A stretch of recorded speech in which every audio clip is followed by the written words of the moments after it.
Travar os gastos. Mas o que é travar os gastos? É tipo, o que são esses gastos? É porque, tipo assim, sei lá, em casa eu falo assim, tá gastando muito. Aí a gente para de comprar doce e besteira e só usa o essencial, Mas é isso? Exato, você deu um exemplo perfeito. Doce, besteira, isso aí. Os privilégios com a Previdência nós travamos. Não a aposentadoria dos mais frágeis. Essa continua subindo.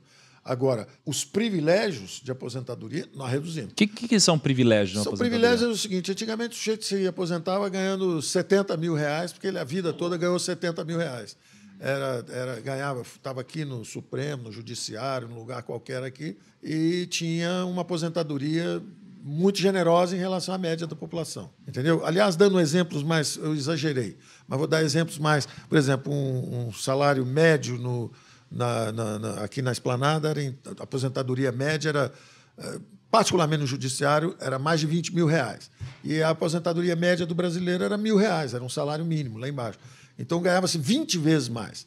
Ora, se o cidadão já ganhou a vida toda 20 vezes mais que o outro, por que na velhice você tem que garantir esse privilégio? Ele que tivesse juntado dinheiro ao longo da vida. Deixa eu perguntar um negócio, Paulo. Assim, da onde eu venho ou entendo, né, no mundo de negócios, eu vejo que geralmente o que você ganha teria que ser, né, sob a ordem correta das coisas, algo proporcional ao que você agrega de valor. Então, você está numa empresa, né? Você agrega um valor e uma parte disso, claro que vai virar lucro para a companhia, mas você é remunerado com base nisso. A gente diz que os salários sobem com a produtividade. Isso. E aí o que eu pergunto é assim, quando você fala desse tipo de coisa, né, a gente estava conversando antes e eu descobri que existem 12 milhões de servidores públicos no Brasil. Né, num ambiente de 220 milhões de pessoas. É bastante gente, né? Bastante servidor público. Por que a média de salário dos servidores públicos é tão mais alto? É porque eles agregam mais valor? Justifica-se algo desse tipo? Ou não? Ou às vezes realmente talvez seja algo que é muito... cultural e não dá para mexer mais. Muito cultural, não dá para mexer mais e acaba, vindo a conta alta depois de alguma forma.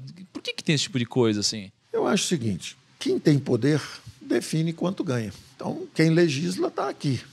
Legisla seus próprios salários, suas próprias aposentadorias, tudo isso. Essa é a beleza da democracia, que quando isso começa a avançar, essa distância, por exemplo, um jovem que fizesse um concurso público até 3, 4, 5 anos atrás, o primeiro emprego dele, para a mesma função, fosse ele um jovem que acabou de se formar na universidade, um fez um concurso público, o outro foi para a iniciativa privada. Um ganhava 6 vezes, 5 vezes mais do que o outro, salário inicial. Por quê? Porque essa era a regra do jogo. Então, na nossa reforma administrativa, por exemplo, nós eliminamos isso. Nós encaminhamos para o Congresso, para justamente que haja, não é só porque você fez um concurso que de repente você já tem estabilidade para o resto da vida, tem um salário muito maior que todos os outros brasileiros. Não é assim mais.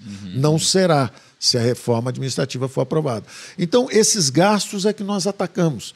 Nós atacamos os privilégios da Previdência, esse excesso de salários em relação à média da população. Você fala que se não for aprovado por uma reforma administrativa, isso daí tende a continuar, Isso continuaria. Essas diferenças salariais, como diz você, sem base na produtividade. Porque, às vezes, é o mesmo.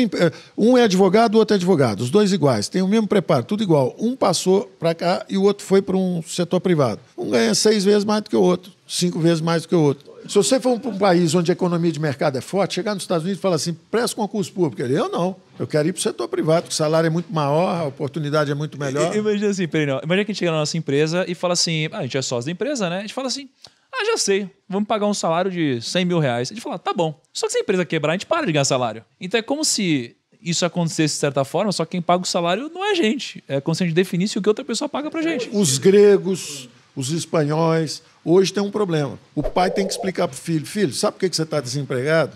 Sabe por que tem essa crise toda? Papai pegou o dinheiro todo antes. Minha aposentadoria é muito alta, eu tenho estabilidade de emprego, eu tenho privilégio não só na aposentadoria, mas meus salários foram altos. Então, hoje você está desempregado por isso. Desculpe. Cara, e o ministro não consegue impedir ou botar a mão nisso ou falar, não vou assinar isso aí? Essas são as reformas. Entendi. Porque nós vivemos numa democracia onde realmente o executivo pode encaminhar, às vezes também o legislativo encaminha também mudanças de legislação, e nós estamos com um governo que é reformista. O Congresso tem nos apoiado. O que é um governo reformista? Explica para o pessoal. Quer fazer essas coisas certas. Tá. Quer fazer as coisas certas. Por exemplo, aprovamos a reforma da Previdência. Não é a ideal, mas é que foi possível. Se isso daí não tivesse passado, talvez com o Covid... Se isso não tivesse passado, não sei se nós estávamos à beira de um abismo fiscal. E o Covid foi um trator que ia nos empurrar para dentro, desse abismo. Como nós tínhamos feito a reforma da Previdência, nós conseguimos resistir ao Covid. Estamos aí vivos, a dívida subiu, mas o tempo inteiro nós tentamos justamente não empurrar tanto custo para gerações futuras. A geração que enfrenta uma guerra tem que ter coragem de pagar pela guerra.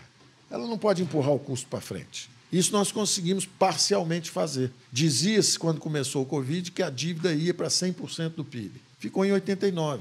Todo mundo dizia, vai para 100%. Ficou em 89%, porque nós pedimos essa contrapartida. Tudo bem, vamos gastar um pouco mais aqui na saúde, precisamos, nenhum brasileiro pode ficar para trás. Então, digitalizamos 64 milhões de brasileiros, entregamos um auxílio emergencial para cada um. Para você ver, foi a maior queda, redução de miséria em 40 anos. Isso quer dizer o seguinte, porque nós tiramos o intermediário.